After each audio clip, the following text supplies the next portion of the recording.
Hello and welcome to this special conversation with the Minister of State for Finance, Mr. Jayant Sinha.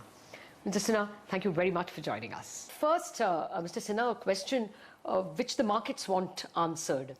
You know, the general anti-avoidance rules, the GAR, which will kick off April 2017, make it very clear that derivatives won't be taxed. But the cash leg, it's always a sell cash, buy futures, or a buy cash, sell futures. That cash leg tends to get taxed capital gains. That will make nonsense of the entire derivative trade. So have you all applied your mind to that? Will, these kinds of trades be excused from capital gains? You might want to just take a step back. The reality is that all across the world, whether it is the G20, OECD, the United Nations, everybody is trying to get to a much more efficient and effective tax regime. And the whole idea of GAR is to be able to look through certain arrangements which have been done and set up primarily to avoid paying taxes. We can't have a world where people are not paying taxes, so everybody has to pay their fair share of taxes. And so if there are constructs that are set up without necessarily a legitimate commercial purpose, but simply to avoid paying taxes in jurisdictions, then of course we have to ensure that we close those loopholes, and that's what GAR is intended to do. Now, as we bring in GAR, and of course because of the unique nature, of course, I have been an investor in India also, and used many of these provisions myself. So we have to be very careful that as we introduce this new regime, that it's done in a way that is A, predictable, and B, not too difficult from a compliance point of view. So that's why we have said we are going to be able to grandfather it. We are going to provide a time for the transition to work out. And during this time, while the transition is being worked out, we are doing intensive consultations with all stakeholders so we can work through these exact details as to how one leg is going to be taxed and the other leg is going to be taxed. So we are in the process of collecting a number of such situations from various stakeholders, and then we will, as the Revenue Secretary has said, publish them, make them available for everybody, and refine them as we go along. So as you see, you've been an investor globally and in India, and in every place, the foreign investor, or in most places, except perhaps Argentina, the foreign investor is not taxed in the destination country. He gets income which he takes back home, and he's taxed as income tax in the host country, in the country of his residence.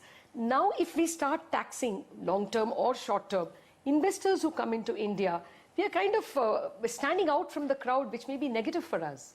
No, you bring up a very interesting point, Latha, and this actually is a very, very serious matter of how taxation works across the world. I myself have been in a series of important discussions at the UN level, at the G20 level, where we are thinking about the way taxes work around the world. You see, you can either tax at source or tax at destination, which is what you're saying. Right now, by and large, the taxation has largely been at destination rather than at source. We in India have generally tended to follow this taxation at source principle, because if we don't follow that, then what is going to happen is that everybody is going to set up offshore entities. All assets in India are going to be owned offshore, and there will be no capital gains, for example, that we can ever have. This is a problem of indirect transfer that the G20 and the OECD are discussing. There is also global inequity that is caused because of this, because you see what happens is that if all the assets are held in the OECD, the North countries, there are no assets that are held in the South countries, then a lot of tax revenue leaves the countries in the South and goes to the countries in the North, because that's where the assets are. If you tax assets only at destination, not at source, and most of the assets are in the North, then the taxes will only be in the North and there'll be too few taxes in the South. Now, of course, India is one of the very few countries that has the ability to say, look, the current regime that we have right now is inherently inequitable if you set it up between destination and source that way. And essentially, if we continue with this regime, you're going to end up in a situation where all assets in the South are going to be held in the North, right? And all the tax revenue will be there as well. So this is a very serious matter, as I said, that's being discussed at the OECD, G20, UN level, because we have to move to a more equitable tax regime globally. These are all aspects of that, and as I said, we are going to move towards, people recognize the situation, and they recognize that this is where it's headed. I mean, it's not just India, the United Kingdom, the US, everybody is thinking about how to deal with these kinds of issues. And so yes, in that sense, we are an outlier, but we are an outlier for a very good principle, and we are protecting the interests of the Indian public and Indian taxpayers, which I'm sure all of your viewers will appreciate. I'll be very happy if the government gets more money. I know two ways about that. But being an outlier can also mean that we will scare away investors.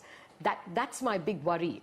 Do we have that much of a punch that we can be such outliers that we will tax and others don't tax? No, so I think so. And we also have STT. So in a way, it's not as if we are not taxing them. No, I agree with you, and that is precisely why we are saying that we have to enter into these discussions. We have to understand what's the right way, in a revenue-neutral way or in a revenue-enhancing way, to move forward. How do we ensure that we are not just an outlier? How do we get the support of the global community for a more equitable tax regime?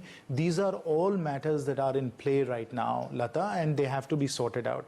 But I think hopefully everybody will appreciate that this is being done in the national interest. It's being done so that we protect not just India's interests, but the interests of other countries in the South also.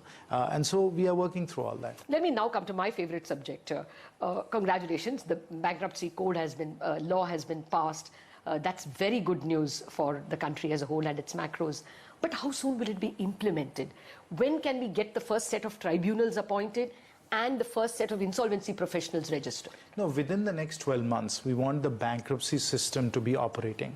And the bankruptcy system will be effective if we are able to move 2 or 3 situations through the bankruptcy process and demonstrate that it works, that the insolvency process is effective, that we can do things in a timely fashion, that there's a efficient and effective recovery, and whether it is workmen or creditors get what is owed to them. So we have to really make sure that we can demonstrate through 2 or 3 cases. Latha, I've done a lot of work. I've done a lot of work in the United States in special situations, distress investing. Yes, of course, we go through bankruptcy processes there, but it is actually the threat of bankruptcy that is in some ways far more important than bankruptcy itself. So the point of getting the bankruptcy system established in India is if we can run through 2 or 3 cases in that fashion, then the fear of hanging concentrates the mind wonderfully.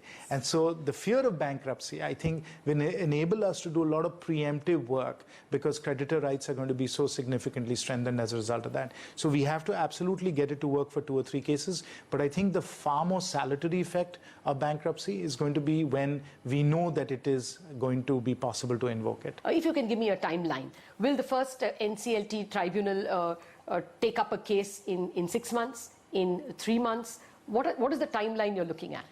We have to obviously build capacity as we go along, and so we've said, and I said in Parliament as well, that we think that the implementation process will be staged. As we have the capacity in place, obviously we'll notify it and make it law. So that's how we are thinking about it, but really our sense is over the next 12 months, we'll have a functioning bankruptcy system. I'll tell you where my skepticism comes from. I was around as a cub reporter in 1993 when the Debt Recovery Tribunal Act was passed and the debt recovery tribunals were set up. I was around in 2002-03 when the Sarfacy Act was passed.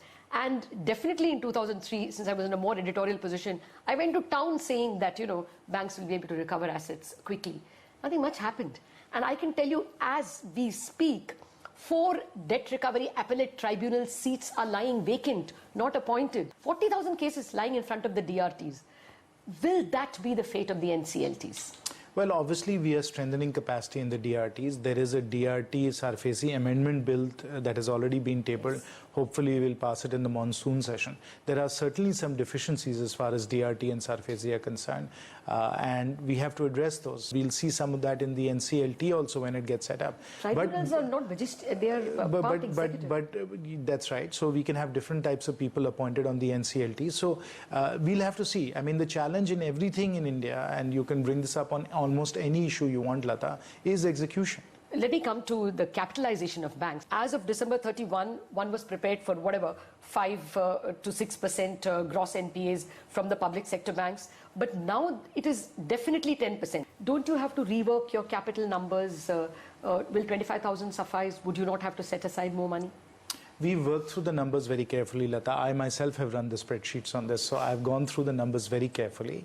Obviously, we have been working very closely with RBI. We need to really understand what the system-wide asset quality situation is, and we need to do the stress tests. In fact, when I was on the Standing Committee on Finance before I became Minister of State, we had already discussed at that time through a number of meetings that we needed to stress test our banking system, which is precisely what we did with the RBI, starting from about August of 2015 right up till December, January of 2015.